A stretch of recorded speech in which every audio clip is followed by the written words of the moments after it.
Today on The Breakfast Show, Lisa will be coming down the mountain when she comes. There you go, Lisa is going to try her hand at downhill mountain biking. Much fun. Weekend I might be working, but Friday is still a fun day. And because it's such a fun day, today we've got some really fun stuff to talk about on The Breakfast Show. We've got, as we saw just now, downhill mountain biking. This is not accident. Huh? There's a purpose. They actually do it on purpose. Some people do it for fun. We also have horse riding for all of you. And we've got some contests coming up, and a chocolate drink is involved. It's very exciting. Yes, it is indeed. But of course, before all that, let's check out the new articles in today's newspaper. Okay. In our talk of the yes, Lisa is going to be very, very adventurous. She already is. She's going to be heading downhill on a mountain biking trip. There you go. Interesting footage. Stay around for that.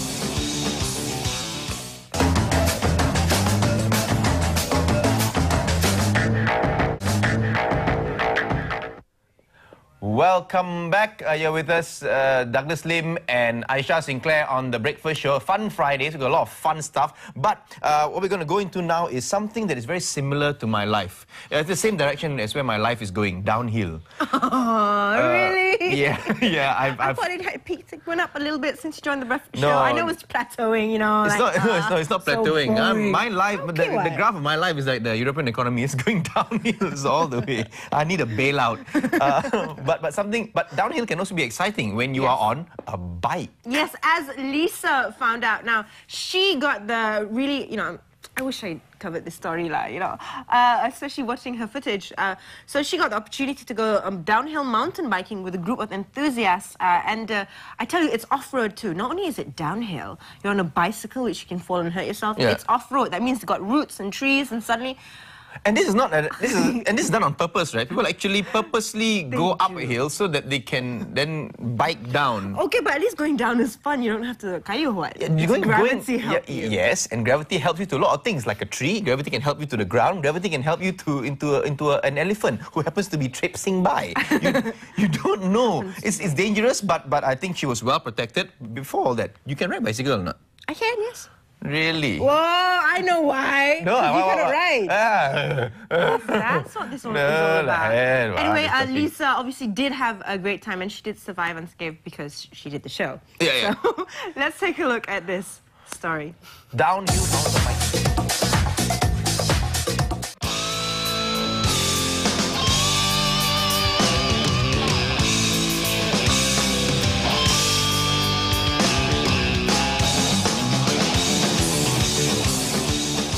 If you love the thrill of speed, if you love to live on the edge, if you love gravity force, then we have just the right sport for you, downhill biking.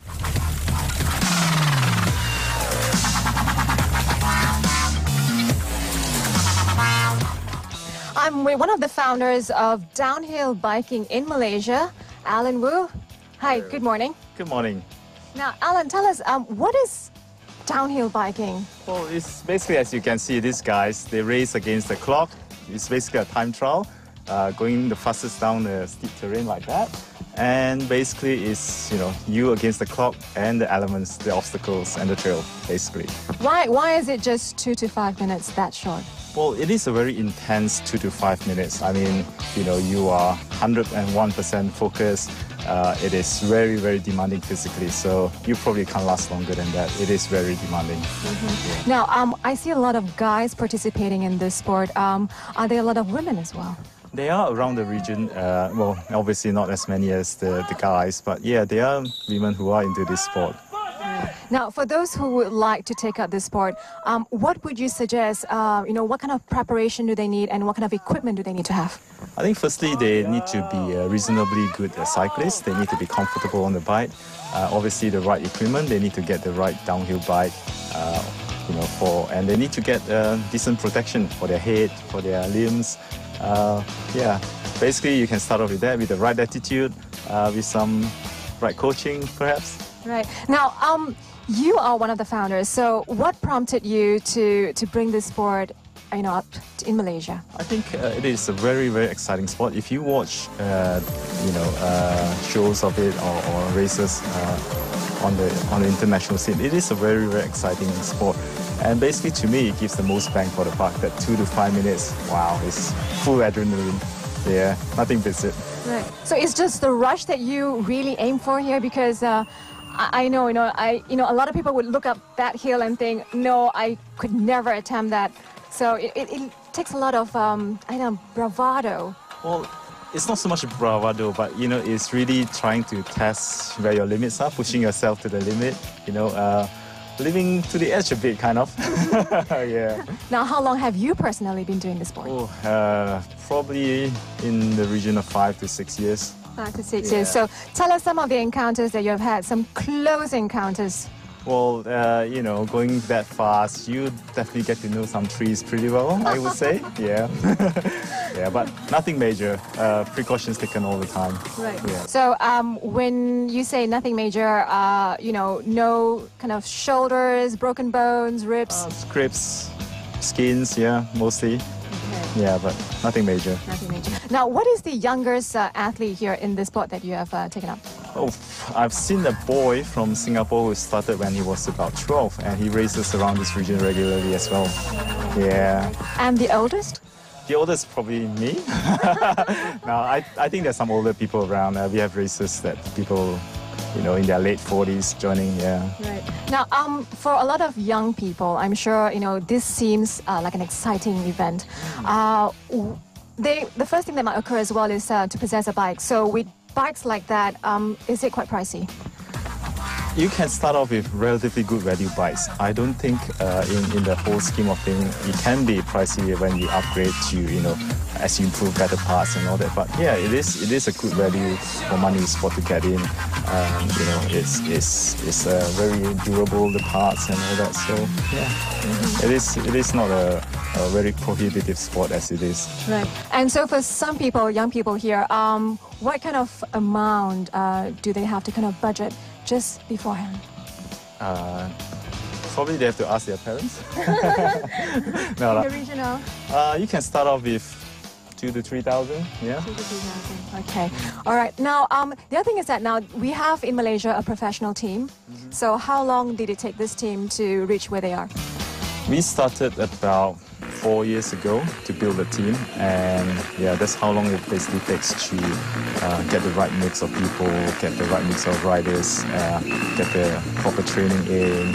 Obviously, with the right sponsorship, Iron Brand is one of our main sponsors, and it helps a lot. It helps to, bring the team to greater heights, basically. Yeah. And what are you looking now in your process of developing this team?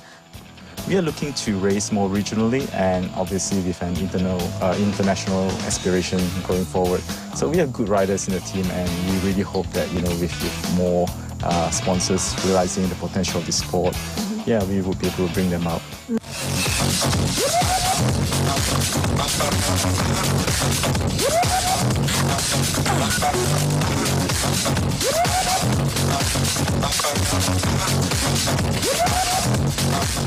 I'm waiting for Malaysia's premier downhill racing team, Fakawi Tribe, to ask them questions about why they love the sport and what keeps them going.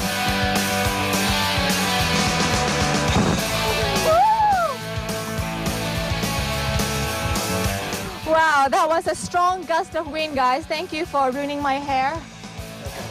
Okay, so I have here Rizal, Adam, and Aaron. Okay. All right, guys, who do I start with? Rizal, you are the master in the team. Better word to old man. So how long have you been doing this? Started in late 06. Worked too hard, burned out, then started cycling. Must be an honor to represent Malaysia, to be the premier downhill racing team here in this country. How long did it take for you to get where you are? Well, as of 2012, it's been four years racing downhill. So how old are you? I'm 21 this year. So would you say that this became, have you always grown and become very accustomed to cycling and racing? Well, I was introduced to cycling at a very young age, but with downhill cycling, it's only been 4 years. And guys, you guys are so much into this adrenaline. When you attempt moves like that, kind of leaping over just big gaps, and you don't feel anything, do you? You do at first, like coming into a first jump, you haven't done it before, and it's like, how fast do I go? Do I take the right line? Stuff like that does happen, but after you do it continuously, it gets a lot more fun. So, Adam, and what about yourself? Do you find that, this kind of terrain, sometimes you get too used to it, or, when it comes to challenge, especially in the regional competitions, you're looking for something more severe? Yeah, definitely. As you said, well, like Aaron said, it's convenient to come over here, so you need some sort of base, but of course it's important to challenge yourself further. So that's why we went on trips like New Zealand to New Zealand earlier in the year, where the standards is totally different from what you're used to in Malaysia, and that's a huge eye-opener for us. Hope you had a lot of fun learning about downhill biking as I had meeting these guys. Now for more information, do check out their website at www.fakawitribe.com. Happy biking!